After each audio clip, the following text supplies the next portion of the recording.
Hello les matheux, dans cette vidéo je te propose de retravailler la symétrie orthogonale. Alors, prêt à devenir un expert? C'est parti!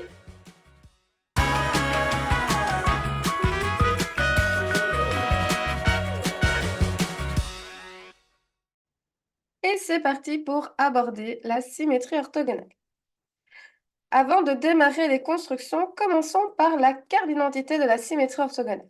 Première chose à savoir, c'est quel type de transformation du plan il s'agit. Il s'agit d'une isométrie. Ça veut dire que après mouvement, les dimensions sont conservées. Quand on parle de dimensions en mathématiques, il s'agit des longueurs et des amplitudes. Donc tous les côtés gardent la même longueur et tous les angles gardent la même amplitude. La symétrie orthogonale fait donc partie de la famille des isométries. Ensuite, son verbe d'action, retourner. Son élément caractéristique, un axe de symétrie, il s'agit d'une droite. Un axe, c'est une droite. Et enfin, les mots-clés, perpendiculaire et milieu. Voilà. Qu'est-ce qu'il faut retenir sur la symétrie orthogonale? C'est qu'elle fait partie de la famille des isométries, que son but, c'est de retourner les figures. Retourner à travers quoi? À travers un axe de symétrie. Et en parlant de retournement, il y a une idée de perpendiculaire et de milieu qui intervient. Ok, alors l'idée ici, c'est de vous permettre de bien visualiser le mouvement que génère une symétrie orthogonale. Alors, premièrement, pour savoir comment effectuer le retournement, on a besoin de l'axe de symétrie. Donc, l'axe de symétrie, vous le voyez avec la droite qui se retrouve ici. Et donc là, pour le moment, nous avons le trapèze initial qui est représenté en bleu. Et l'idée de l'animation que je vais vous montrer, c'est de bien voir par retournement, donc bien visualiser ce mouvement. Après retournement, le trapèze bleu va se superposer complètement par rapport au trapèze final. Donc, je vais lancer ça pour que vous puissiez visualiser ce mouvement. Donc voilà, on voit le trapèze qu'occupé à effectuer ce retournement, un peu comme une page de livre que l'on retourne pour passer à la page suivante. C'est vraiment un mouvement très similaire. Une fois qu'il a effectué ce retournement, il se retrouve donc sur le trapèze euh, final. Donc forcément, la manière dont on va retourner, ici on l'a retourné par rapport à un axe qui est vertical. Donc là, on voit clairement cette page du livre, mais on aurait pu retourner de manière oblique ou horizontale. Ça, c'est l'axe de symétrie qui nous le précise.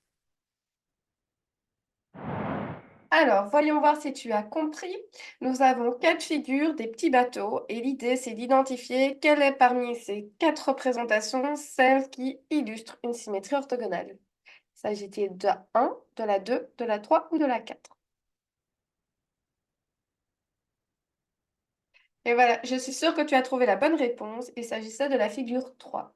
Et pour ton information, cette question était une question qui a figuré dans un des CE1D.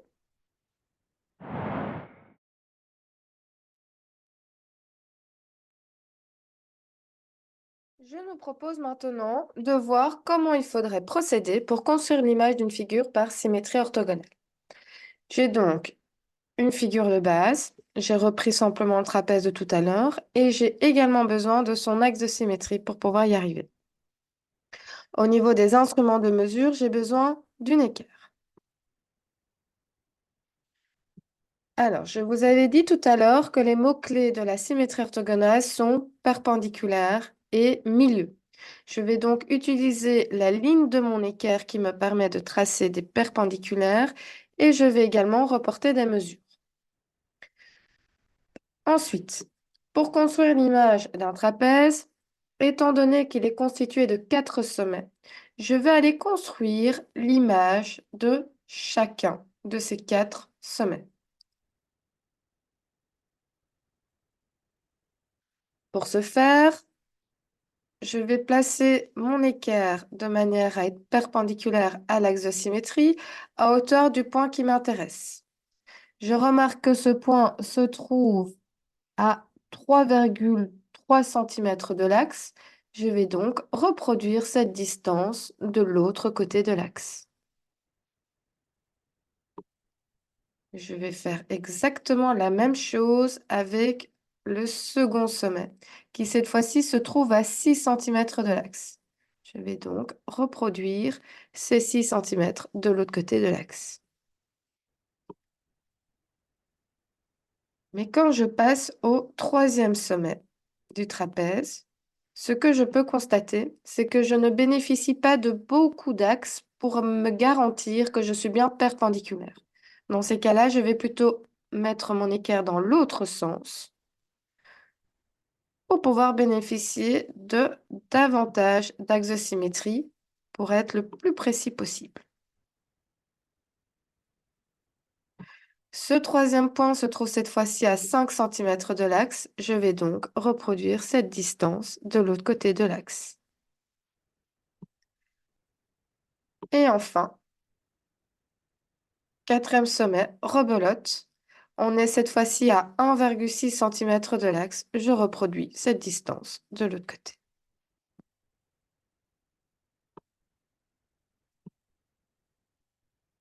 Pour bien visualiser, je vais marquer en rouge l'image de chaque sommet du trapèze. Première image, deuxième image, troisième image, hop, quatrième image qui se trouve à chaque fois à l'extrémité du segment que j'ai tracé. Dernière étape, il suffit simplement de relier ces 4 sommets pour avoir l'intégralité du trapèze.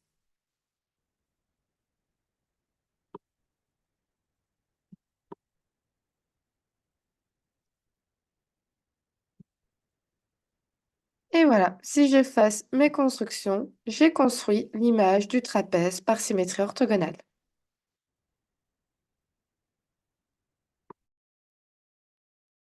Alors, il existe une autre façon de construire l'image d'une figure par symétrie orthogonale, sans avoir besoin de mesurer quoi que ce soit, grâce au compas. Alors, le début reste le même. J'ai besoin de mon équerre. Je vais utiliser la ligne de la perpendicularité de mon équerre et je vais tracer une perpendiculaire partant de chaque sommet du trapèze. Mais cette fois-ci, je ne vais pas mesurer. Je vais simplement tracer des perpendiculaires. Hop. Je ne sais pas jusqu'où je vais. Je ne mesure pas. Ça ne m'intéresse pas. Hop. Je mets mon équerre dans l'autre sens pour me garantir un maximum de précision. Je trace la perpendiculaire à hauteur du troisième point. Hop, en plaçant bien mon équerre. Hop, voilà. Et je fais la même chose avec le quatrième sommet. Une fois les 4 perpendiculaires réalisés, je n'ai plus besoin de l'équerre, mais j'ai besoin de mon compas. Et je vais aller piquer à l'intersection de la perpendiculaire et l'axosymétrie, et je vais aller placer le crayon de mon compas à hauteur du point. Voilà. Et je vais reporter la mesure de l'autre côté. Voilà, j'ai mon intersection de l'autre côté de l'axe. Et je fais la même chose avec les 3 autres points. Je pique, je place le crayon du compas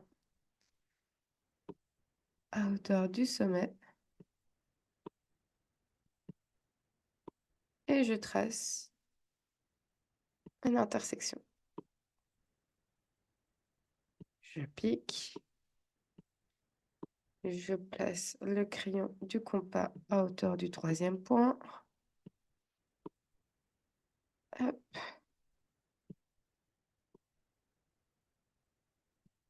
Et enfin, je fais la même chose avec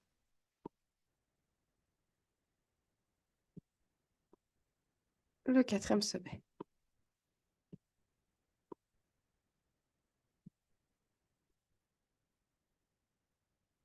L'intersection de chaque perpendiculaire avec l'axe de cercle me donne l'image du point.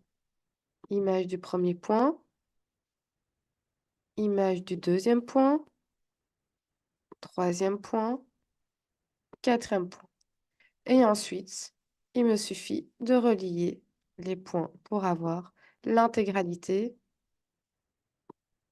du trapèze.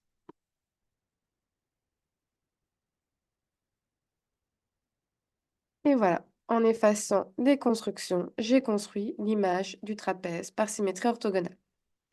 Donc c'est au choix, c'est à toi de voir. Soit tu as envie de mesurer et tu restes entièrement avec l'équerre et c'est bon.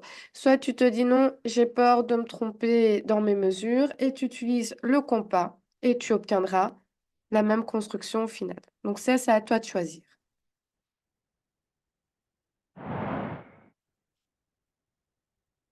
Dernier point que je souhaiterais aborder dans cette vidéo, c'est comment construire l'axe de symétrie d'une symétrie orthogonale. Donc cette fois-ci, j'ai le trapèze initial ainsi que son image. Mais je n'ai pas l'axe. C'est justement ce que je souhaite retrouver. Souvenez-vous, les mots-clés de la symétrie orthogonale sont perpendiculaire et milieu. Donc, j'ai besoin d'une équerre. Première chose, je vais relier un point et son image. Donc, par exemple, je vais prendre ce point-ci et son image qui est celui-ci. Et je vais les relier via un segment. Voilà.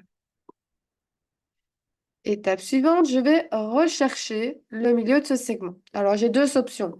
Soit je vais mesurer ce segment et diviser cette longueur par deux, soit, bon, j'ai pas envie de calculer. Et donc, je vais utiliser le fait que de part et d'autre du zéro, j'ai la même graduation. Je vais aller placer, trouver où est-ce que je devrais placer le zéro de manière à avoir la même graduation des deux côtés. Et là, je suis nickel puisque les deux points sont chacun, le point et son image sont chacun à 4 cm. Donc, le zéro qui se trouve ici, c'est mon milieu que je vais marquer ici en rouge. Étape suivante, je vais placer mon équerre de sorte à être perpendiculaire à ce segment et en passant par le milieu. Et je vais tracer cette perpendiculaire. Et voilà, de cette manière, j'ai tracé l'axe de symétrie. Autrement dit, j'ai tracé la médiatrice du segment joignant un point à son image, en recherchant le milieu de ce segment et en étant perpendiculaire à ce milieu. Donc à nouveau, mots-clés, perpendiculaire, milieu, ce sont vraiment vos leitmotifs pour la symétrie orthogonale. Et voilà, j'espère que cette vidéo t'aura aidé. N'hésite pas à dire en commentaire. Quoi qu'il en soit, la règle d'or pour réussir en mathématiques reste toujours la même, faire régulièrement des exercices à la maison.